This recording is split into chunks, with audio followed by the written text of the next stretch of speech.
सोचिए, एक एयरपोर्ट जहां दिन रात लाखों की नहीं बल्कि अरबों की चीजें आती जाती रहती हैं, जहां हर कोना सीसीटीवी कैमरों से घिरा हो, जहां गार्ड्स, सिक्योरिटी और डॉग्स हर पल नजर रखते हों।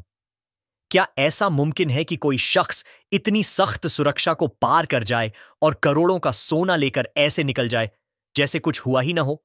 दोस्तों, आज की कहानी है कनाडा के टोरंटो एयरपोर्ट पर हुई दुनिया की सबसे बड़ी गोल्ड हीस्ट की। एक ऐसी चोरी जिसमें न गोली चली, न खून बहा, सिर्फ दिमाग, प्लानिंग और इनसाइडर मदद से 5,000 करोड़ से ज्यादा का सोना उड़ गया। 17 अप्रैल 2023, टोरंटो, शाम के 6 बजे का वक्त।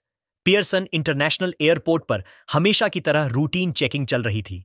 लोग इधर उधर भाग दौड़ कर रहे थे। कोई फ्लाइट बोर्ड कर रहा था तो कोई लगेज कलेक्ट कर रहा था। लेकिन एयरपोर्ट के उस हिस्से में जहां आम लोग नहीं जाते, यानी कार्गो टर्मिनल, वहां उस दिन एक खास शिपमेंट लैंड करने वाला था। यह शिपमेंट स्विट्जरलैंड से आया था। इसमें था 6,600 सोने की बार और साथ ही $2.5 मिलियन नकद। कुल कीमत लगभग 5,000 करोड़ से भी ज्यादा। यह शिपमेंट सीधे एयरपोर्ट के एक सुरक्षित कमरे में रखा गया, बड़े बड़े ताले, सिक्योरिटी कोड और डॉक्यूमेंटेशन कागज पर। तो यह सबसे सुरक्षित जगह थी। लेकिन असलियत में किसी और ने पहले ही इसे अपनी नजरों में ले लिया था। दोस्तों, बड़ी चोरी कभी अचानक नहीं होती। यह महीनों की मेहनत, रिसर्च और स्ट्रेटजी का नतीजा होती है। इस हीस्ट के पीछे भी एक मास्टरमाइंड था। उसका नाम आज भी साफ साफ पुलिस के पास नहीं है, लेकिन कहानी यहीं से शुरू होती है। वो मास्टरमाइंड अकेला नहीं था। उसने एयरपोर्ट के एक कर्मचारी को अपने साथ मिला लिया। एक ऐसा शख्स जिसे रोज रोज शिपमेंट्स का आना जाना मालूम था। उसे पता था कि कब कौन सा कंटेनर आएगा, कहां रखा जाएगा और कौन से गार्ड उस वक्त ड्यूटी पर होंगे। अंदर की जानकारी ही सबसे बड़ा हथियार थी। पिछले कुछ महीनों से शहर के अलग अलग कोनों में कुछ लोग छोटी छोटी मीटिंग्स कर रहे थे। कभी किसी गैराज में, कभी किसी कॉफी शॉप में, कभी किसी सुनसान गोदाम में।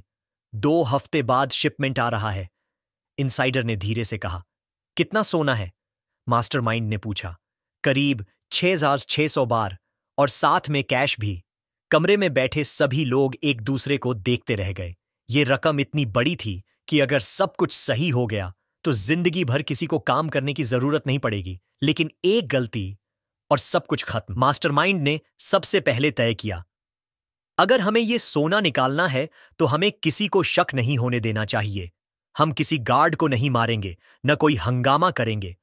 हम ऐसा दिखाएंगे जैसे हम वही लोग हैं जिन्हें सोना लेना है। इसके लिए उन्होंने तैयार किए नकली वेबिल। वेबिल यानी वो डॉक्यूमेंट जिसमें लिखा होता है कि कौन सा सामान किसे डिलीवर करना है। यह डॉक्यूमेंट असली जैसा ही दिखता था। सील, नंबर, साइन, सब नकली लेकिन परफेक्ट। इतना कि अगर कोई गार्ड सरसरी निगाह से देखे तो कभी शक न करे। 16 अप्रैल की रात टोरंटो की सड़कों पर ठंडी हवा बह रही थी, लेकिन शहर के एक छोटे से गैराज में 4 लोग एक पुराना ट्रक तैयार कर रहे थे। ट्रक बाहर से बिल्कुल नॉर्मल दिखता था, जैसे कोई डिलीवरी ट्रक हो, लेकिन अंदर उसे इस तरह तैयार किया गया था कि उसमें आसानी से कंटेनर रखा जा सके। ड्राइवर सिगरेट पीते हुए बोला, भाई, अगर पकड़े गए तो?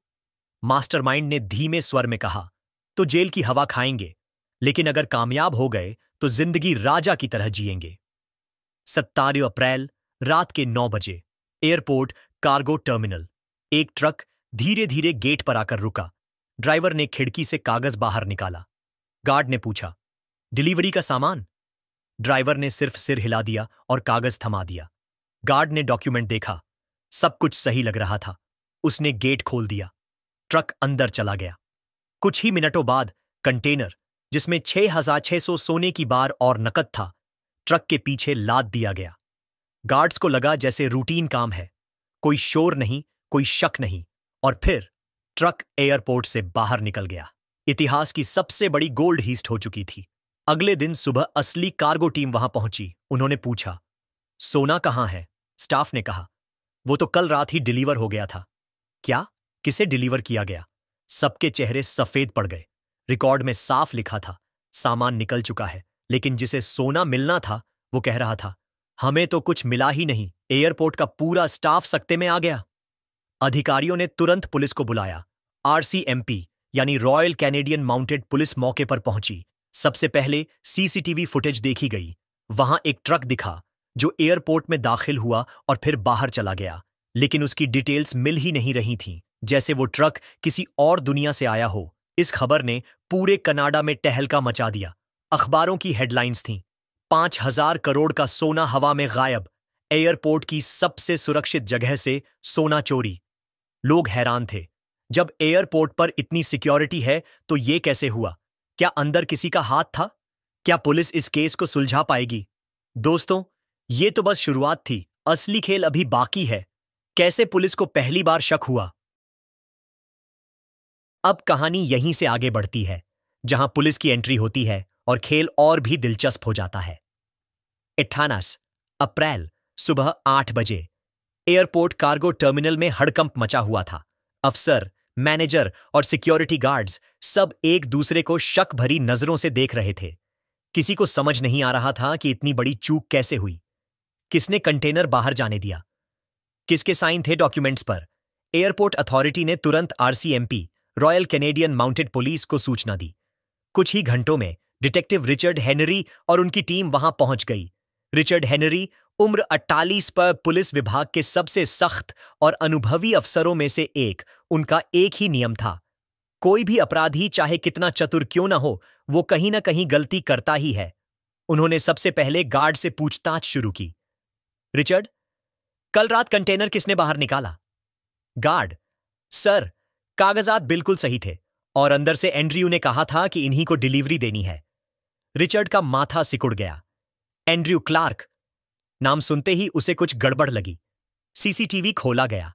स्क्रीन पर साफ दिखा, एक सफेद डिलीवरी ट्रक एयरपोर्ट में घुसा, डॉक्यूमेंट्स दिखाए, कंटेनर लोड किया और निकल गया। रिचर्ड ने वीडियो रोककर कहा, रजिस्ट्रेशन नंबर बढ़ाओ, लेकिन स्क्रीन पर नंबर धुंधला था, जैसे जानबूझकर मिटाया गया हो। यह काम किसी आम चोर का नहीं, यह एक प्रोफेशनल टीम है। इस बीच खबर मीडिया में आग की तरह फैल चुकी थी। कनाडा के इतिहास की सबसे बड़ी चोरी, एयरपोर्ट से 5,000 करोड़ का सोना गायब। टीवी चैनलों पर डिबेट चल रही थी। लोग कह रहे थे, अगर एयरपोर्ट से सोना चोरी हो सकता है तो आम जनता कितनी सुरक्षित है? सरकार पर भारी दबाव था। रिचर्ड को आदेश मिला, इस केस को हर हाल में सुलझाना है, वरना पूरा विभाग शर्मिंदा होगा। दूसरी तरफ शहर से 40 किलोमीटर दूर एक पुराने गोदाम में माइकल और उसकी टीम जश्न मना रही थी। टेबल पर शैंपेन की बोतलें थीं और सामने रखा था सोने के ढेर। 600 बार चमक रहे थे, जैसे सूरज की रोशनी कमरे में कैद हो। डेविड बोला, माइकल, हमने कर दिखाया, अब कोई हमें पकड़ नहीं सकता। चार्ली हंसते हुए बोला, ये पुलिस वाले हमें ढूंढते रह जाएंगे। जब तक उन्हें लगेगा सोना कहां है, हम इसे पिघलाकर ज्वेलरी बना देंगे। एंडी, जो थोड़ा घबराया हुआ था, बोला, लेकिन पुलिस जल्दी ही शक करेगी। मुझे डर है कि कहीं मेरा नाम सामने ना आ जाए। लीसा ने तुरंत टोका, शांत रहो एंडी, तुमने सिर्फ वही किया जो प्लान था। अब सब कुछ हमारे कंट्रोल में है। माइकल ने अपनी कुर्सी पर बैठते हुए कहा, दोस्तों, याद रखो, असली जीत तब होगी जब हम इस सोने को नकदी में बदल देंगे। सोना हमारे पास रखना सबसे बड़ा खतरा है। कल से हम इसे पिघलाना शुरू करेंगे। रिचर्ड को अब साफ लग रहा था कि एंड्रयू क्लार्क इसमें शामिल है। उन्होंने एंड्रयू को पूछताछ के लिए बुलाया। कमरे में एंड्रयू सामने बैठा था। रिचर्ड ने सीधा सवाल दागा, कल रात ट्रक को जाने क्यों दिया? एंडी पसीना पोंछते हुए बोला, सर, कागजात सही थे, मैंने देखा भी, सब नॉर्मल लगा। रिचर्ड उसकी आंखों में देख रहा था। उसे पता था कि एंडी झूठ बोल रहा है। उसने धमकी दी, अगर तुमने सच नहीं बताया तो सबसे पहले तुम्हें जेल भेजूंगा। बाकी सब बाहर घूमेंगे और तुम सारी जिंदगी सलाखों के पीछे रहोगे। एंडी डर गया, लेकिन उसने फिर भी टीम का नाम नहीं लिया। बस इतना बोला, मुझे कुछ याद नहीं, मैं सिर्फ ड्यूटी कर रहा था। रिचर्ड मुस्कुराया और बोला, ठीक है, जब सच बोलने का मन हो मेरे पास खुद आ जाना।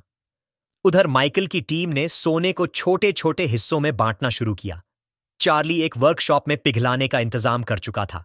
भट्टी में सोना डाला गया। धीरे धीरे पीली चमकते हुए बार पिघलकर तरल धातु में बदल गए। उससे छोटी छोटी ईंटें और गहनों जैसी आकृतियां बनाई गईं। डेविड बोला, अब कोई साबित नहीं कर सकता कि यह वही एयरपोर्ट वाला सोना है। माइकल हंसते हुए बोला, यही तो खेल है। असली को नकली बना दो और नकली को असली। पुलिस सिर पकड़कर बैठ जाएगी। रिचर्ड लगातार सोर्सेज से जानकारी जुटा रहा था। उसे एक टिप मिली। शहर के बाहर एक पुरानी वर्कशॉप में रात रात भर धुआं निकल रहा है। शायद वहां कुछ गड़बड़ हो रही है। रिचर्ड तुरंत अपनी टीम के साथ वहां पहुंचा, लेकिन जब तक वो पहुंचे माइकल और उसकी टीम वर्कशॉप खाली कर चुकी थी। अंदर सिर्फ जली हुई राख और सोने की हल्की सी गंध बची थी। रिचर्ड ने दीवार पर हाथ रखा और कहा, वे यहीं थे और बहुत करीब हैं।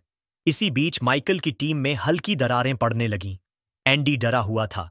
उसने माइकल से कहा, मुझे डर है पुलिस मेरे पीछे आ जाएगी। मैं ये सब और नहीं कर सकता। माइकल गुस्से में बोला, अब पीछे हटने का कोई रास्ता नहीं।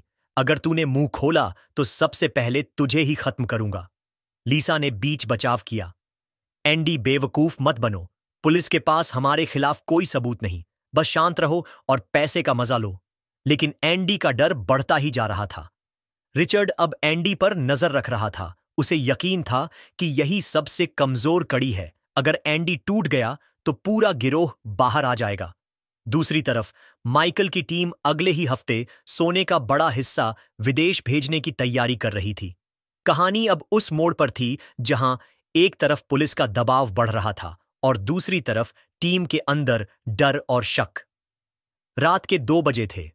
एंडी अकेला अपने घर की खिड़की से बाहर देख रहा था। सड़क पर पुलिस की गाड़ियां गश्त कर रही थीं और उसे हर गाड़ी अपनी ओर आते हुए लग रही थी। उसकी आंखों में नींद नहीं थी, माथे पर पसीना, दिल में डर। अगर पुलिस ने मुझे पकड़ लिया तो? अगर माइकल ने मुझे धोखा दे दिया तो? अचानक दरवाजे पर दस्तक हुई। एंडी चौंक गया। धीरे से दरवाजा खोला। सामने डिटेक्टिव रिचर्ड खड़ा था। रिचर्ड मुस्कुराया। डरो मत, मैं अंदर आ रहा हूं। बिना इजाजत के वो अंदर चला गया। सोफे पर बैठते हुए बोला, एंड्रयू, मुझे सच पता है तुम इस खेल में शामिल हो, लेकिन अभी भी वक्त है। अगर सच बोल दोगे तो शायद तुम्हें कम सजा मिले। एंडी कांपते हुए बोला, मैं कुछ नहीं जानता। रिचर्ड ने उसकी आंखों में देखा और धीरे से कहा, झूठ मत बोलो। तुम्हारी टीम तुम्हें बलि का बकरा बना देगी। जब पकड़े जाओगे तो सारे इल्जाम तुम्हारे सिर पर डाल देंगे और तब उम्र कैद। एंडी की आंखों से आंसू छलक गए। उसने सिर झुका लिया और बुदबुदाया, माइकल। सब माइकल का प्लान था। रिचर्ड ने संतोष की सांस ली। आखिरकार पहला सुराग मिल गया था। उधर गोदाम में बाकी टीम इंतजार कर रही थी। एंडी देर से पहुंचा। डेविड गुस्से से बोला, कहां था तू? तेरे बिना सब रिस्की लग रहा है। एंडी ने बहाना बनाया, बस घर पर था। पुलिस ने सवाल पूछे, लेकिन मैंने कुछ नहीं कहा। माइकल ने उसकी ओर घूर कर देखा। उसकी आंखों में शक था, लेकिन उसने कुछ नहीं कहा। लीसा ने माहौल को हल्का करने के लिए बोला, दोस्तों, हमें अब फालतू डरने की जरूरत नहीं। अगले हफ्ते सोना बाहर भेज देंगे, फिर सब मजे में। लेकिन माइकल अंदर से समझ चुका था, टीम में कोई न कोई टूट सकता है। एंडी से मिली जानकारी ने रिचर्ड को नई दिशा दी। अब उसे पता था मास्टरमाइंड का नाम माइकल रोजेन है। उसने माइकल के पुराने रिकॉर्ड निकलवाए। माइकल पहले भी बैंक सिक्योरिटी सिस्टम हैकिंग में पकड़ा गया था। कई बार इंटरपोल की लिस्ट में नाम आया, लेकिन सबूत की कमी से छूटा। तो ये खेल इतना बड़ा है। माइकल सिर्फ चोर नहीं, एक जीनियस है। टीम ने तय किया कि सोना 2 हिस्सों में बाहर भेजा जाएगा। एक हिस्सा दुबई, दूसरा हिस्सा हांगकांग। चार्ली ने कॉन्टैक्ट बना लिया था। डेविड ने नकली पासपोर्ट और डॉक्यूमेंट्स का इंतजाम कर लिया। लीसा ने सोने को डायमंड जैसी ज्वेलरी में बदलने का काम संभाल लिया। हम 3 दिन बाद अलग अलग रास्तों से निकलेंगे। और याद रहे, अगर पुलिस के हाथ कोई एक भी लगा तो बाकी सब बर्बाद हो जाएगा। लेकिन एंडी के मन में अब दोहरी लड़ाई थी। एक तरफ टीम का डर, दूसरी तरफ पुलिस का दबाव। उसने तय किया कि वो गुपचुप रिचर्ड से मिलेगा और डील करेगा। उस रात एंडी ने पुलिस हेडक्वार्टर जाकर कहा, मैं पूरा सच बताऊंगा, लेकिन मुझे सेफ्टी चाहिए। तुझे गवाह बना देंगे, लेकिन हमें सोने का लोकेशन बता। एंडी ने सब कुछ खोल दिया, गोदाम, वर्कशॉप, यहां तक कि विदेश भेजने की प्लानिंग भी। रिचर्ड ने तुरंत टीम तैयार की। ऑपरेशन गोल्ड ट्रैप नाम दिया गया। प्लान था माइकल की टीम को रंगे हाथ पकड़ना। लेकिन माइकल कोई आम इंसान नहीं था। उसके पास हमेशा एक बैकअप प्लान रहता था। गोदाम में माइकल अकेला बैठा था। वो नक्शे और नोट्स देख रहा था। अचानक उसके दिमाग में आया, पुलिस इतनी चुप क्यों है? कहीं अंदर से कोई हमारी खबर तो नहीं दे रहा? उसने टीम को बुलाया और कहा, अब से कोई अकेला बाहर नहीं जाएगा। सब कुछ बदल रहा है। हमें तुरंत लोकेशन बदलनी होगी। चार्ली ने पूछा। लेकिन क्यों? माइकल ने धीमे स्वर में कहा। क्योंकि मुझे शक है हम में से कोई हमें धोखा दे रहा है। एंडी पसीने पसीने हो गया। बाकी सब उसकी ओर देखने लगे। कमरे में सन्नाटा छा गया। और अगर मेरा शक सही निकला तो उस गद्दार की मौत पक्की है। पुलिस हेडक्वार्टर में देर रात मीटिंग चल रही थी। डिटेक्टिव रिचर्ड सामने स्क्रीन पर नक्शा दिखा रहा था। यह है वो गोदाम जहां सोना रखा है। एंड्रयू की जानकारी सही है, लेकिन माइकल बहुत चालाक है। वो किसी भी वक्त लोकेशन बदल सकता है। हमें सही टाइम पर हमला करना होगा। सभी अफसर चुपचाप सुन रहे थे। ऑपरेशन का नाम होगा गोल्ड ट्रैप टीम। ए गोदाम पर नजर रखेगी, टीम बी एयरपोर्ट और पोर्ट्स पर निगरानी रखेगी, और याद रखो हमें इन्हें जिंदा पकड़ना है। उधर गोदाम में माइकल बाकी सबके साथ बैठा था। कमरे में सन्नाटा था। उसने एक एक को घूर कर देखा। दोस्तों, पुलिस अब तक हमें पकड़ क्यों नहीं पाई? या तो वो बेवकूफ हैं, या फिर हमारे बीच कोई उन्हें जानकारी पहुंचा रहा है। चार्ली घबरा गया। तुम कहना क्या चाहते हो? माइकल ने ठंडी नजर से कहा। हमारे बीच गद्दार है। एंडी की धड़कन तेज हो गई। उसने चेहरा छुपा लिया। डेविड ने हंसते हुए कहा, तू हमेशा शक करता रहता है। चल छोड़ भी, काम पर ध्यान दे। लेकिन माइकल के चेहरे पर हंसी नहीं थी। वो बस गहरी सोच में डूबा रहा। रात को एंडी अकेला छत पर गया। उसका मन कह रहा था, मैंने सही किया या बहुत बड़ी गलती कर दी। कल रात पुलिस मूव करेगी, तैयार रहना। ये मैसेज रिचर्ड का था। एंडी कांप गया। उसे समझ नहीं आया अब वो पुलिस का साथ दे या टीम का। लेकिन सच ये था, दोनों तरफ से मौत तय थी। अगली रात लंदन की ठंडी हवाओं में पुलिस वैन धीरे धीरे गोदाम के पास पहुंच रही थी। सब ब्लैक ड्रेस में, गन्स हाथ में। रिचर्ड ने वायरलेस पर कहा, सब तैयार रहो, सिग्नल मिलते ही अंदर घुसना है। गोदाम के अंदर माइकल और टीम पैकिंग कर रहे थे। सोने की ईंटें नकली मशीनरी के अंदर छुपाई जा रही थीं। चार्ली और लीसा डॉक्यूमेंट्स चेक कर रहे थे। माइकल अचानक रुका। उसने बाहर झांककर देखा। अंधेरे में हल्की सी हलचल। उसने तुरंत चिल्लाया, स्टॉप! सब काम बंद करो, हमें यहां से अभी निकलना होगा। टीम हैरान रह गई। डेविड बोला, लेकिन क्यों? माइकल चीखा, क्योंकि पुलिस आ चुकी है और हमें किसी ने धोखा दिया है। सभी की नजरें एक दूसरे पर पड़ी। एंडी के पांव कांपने लगे। माइकल उसके पास आया और गले से पकड़ लिया। ये तू ही है ना? एंडी हकलाते हुए बोला, नहीं, मैं तो। इतना कहते ही बाहर से जोरदार धमाका हुआ। पुलिस ने दरवाजा तोड़ दिया था। चारों तरफ अफरा तफरी मच गई। पुलिस चिल्ला रही थी, हाथ ऊपर करो। लेकिन माइकल और डेविड ने गन्स निकाल लीं। गोलीबारी शुरू हो गई। गोदाम गोलियों की आवाज से गूंज उठा। लीसा और चार्ली सोने को ट्रक में डालकर भागने की कोशिश करने लगे। रिचर्ड ने उन्हें रोकने के लिए पुलिस टीम को इशारा किया। एंडी बीच में फंस गया। उसने हाथ ऊपर कर दिए, लेकिन पुलिस भी उसे शक की नजर से देख रही थी और माइकल भी उसे मारना चाहता था। धुएं और गोलियों के बीच माइकल ने ट्रक स्टार्ट किया और सीधा दरवाजा तोड़कर बाहर निकल गया। डेविड उसके साथ था। पुलिस पीछा करने लगी। सायरन बज रहे थे। सड़क पर हाई स्पीड चेज शुरू हो गई। रिचर्ड चिल्लाया, किसी भी हाल में इन्हें जिंदा पकड़ो। गोदाम के अंदर पुलिस ने चार्ली और लीसा को काबू कर लिया। एंडी दीवार के पास खड़ा था। रिचर्ड उसके पास आया और बोला, अब तू हमारे साथ है, लेकिन याद रख, अगर तूने हमें धोखा दिया तो तुझे कोई नहीं बचा पाएगा। एंडी रोने लगा। वो समझ चुका था, अब उसका अंजाम तय है। सड़क पर माइकल और डेविड का ट्रक पुलिस कारों से घिर चुका था। माइकल ने गाड़ी रोकने के बजाय गियर और तेज कर दिया। ट्रक सीधा पुलिस बैरिकेड की ओर दौड़ पड़ा। हाईवे पर रात का सन्नाटा गोलियों और सायरन की आवाज से टूट चुका था। पुलिस की दर्जनों गाड़ियां पीछे थीं। सामने ट्रक पूरे स्पीड से दौड़ रहा था। डेविड ने घबरा कर कहा, माइकल, ये पागलपन है। ट्रक इतना तेज नहीं भाग सकता। हम पकड़े जाएंगे। माइकल की आंखों में अजीब सी चमक थी। वो बोला, पकड़े जाने के लिए नहीं पैदा हुआ मैं, जीतने के लिए पैदा हुआ हूं। अगर जरूरत पड़ी तो पूरा सोना यहीं जला दूंगा। पुलिस हेडक्वार्टर में वायरलेस बज रहा था। उनके आगे रोड ब्लॉक लगाओ। ट्रक किसी भी हाल में नहीं निकलना चाहिए। ऑफिसर ने जवाब दिया, सर, ट्रक में हथियार और सोना दोनों हैं। अगर गोली चलाई तो भारी विस्फोट हो सकता है। रिस्क लेना ही पड़ेगा। अगर ये सोना ब्लैक मार्केट में गया तो पूरी इकोनॉमी हिल जाएगी। गोदाम में पकड़ा गया एंडी हथकड़ियों में बैठा था। उसका चेहरा पीला पड़ा था। वो बुदबुदाया, मुझे कुछ नहीं पता, मैंने तो बस जिंदगी बचाने की कोशिश की थी। चार्ली ने गुस्से से चिल्लाकर कहा, गद्दार, तूने हमें बर्बाद कर दिया। माइकल तुझे कभी माफ नहीं करेगा। हाईवे पर पुलिस ने रोड ब्लॉक लगाया। बड़े बड़े ट्रक, बैरिकेड और हथियारबंद पुलिस खड़ी थी। डेविड ने ब्रेक मारने की कोशिश की। माइकल, रुक जा, वरना हम मर जाएंगे। लेकिन माइकल हंस पड़ा। मौत से डरना चोरों का काम नहीं। उसने गाड़ी और तेज कर दी। ट्रक सीधा बैरिकेड से टकरा गया। भयानक धमाका हुआ। चारों तरफ धुआं और आग फैल गई। पुलिस कारें हिल गईं। पुलिस अफसर हैरान रह गए। उन्होंने सोचा कि माइकल और डेविड मर गए, लेकिन अचानक ट्रक का पिछला हिस्सा खुला और माइकल बाहर निकला। उसके हाथ में गन थी। वो खून से लथपथ था, लेकिन खड़ा था। उसने पुलिस की ओर देखा और चिल्लाया, तुम सोचते हो मुझे पकड़ लोगे? मैं माइकल हूं, इस खेल का किंग। डेविड भी बाहर आया, लेकिन जख्मी हालत में।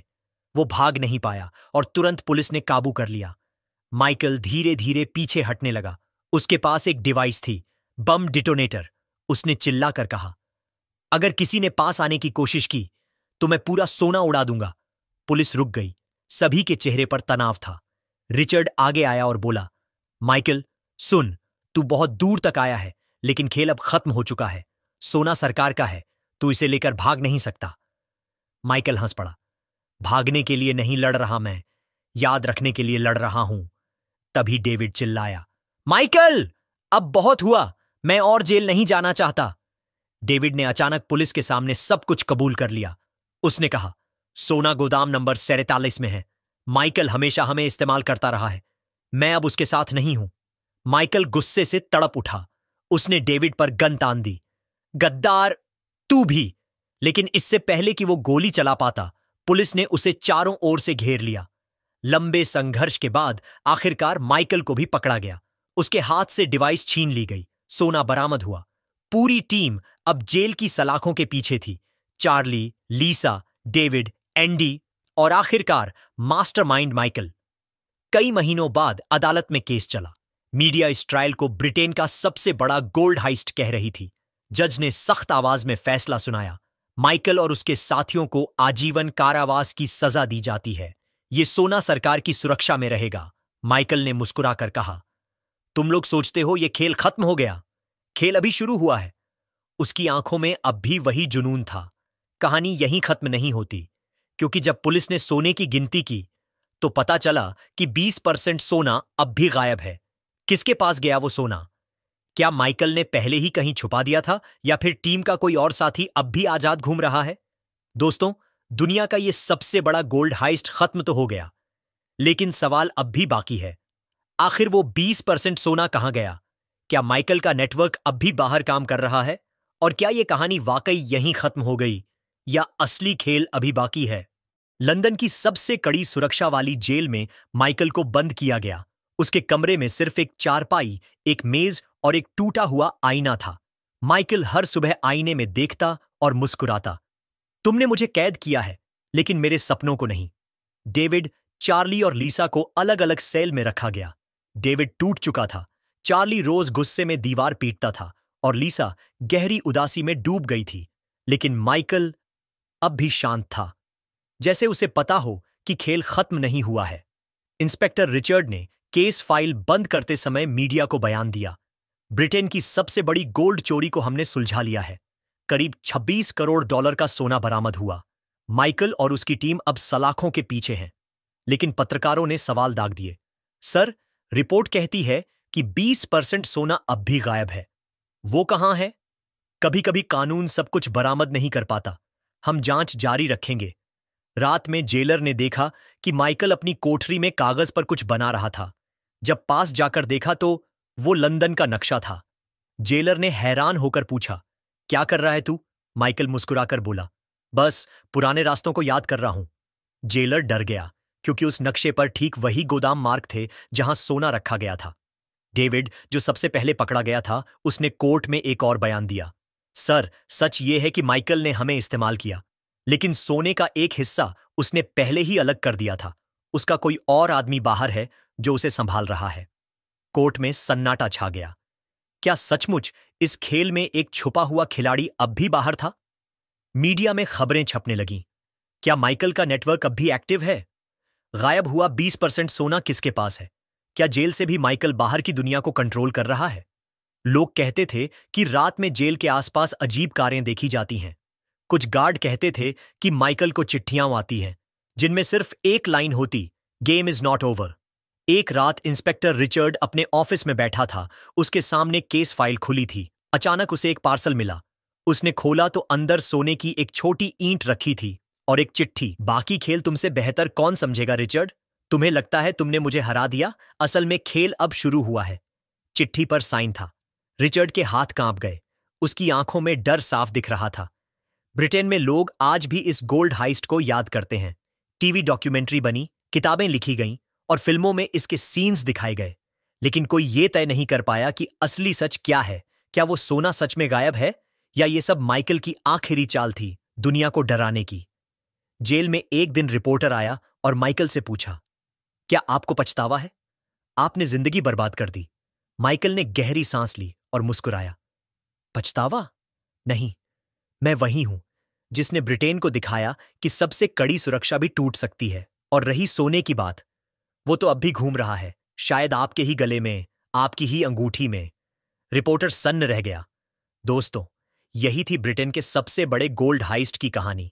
पुलिस ने केस सुलझा लिया, लेकिन रहस्य अब भी अधूरा है।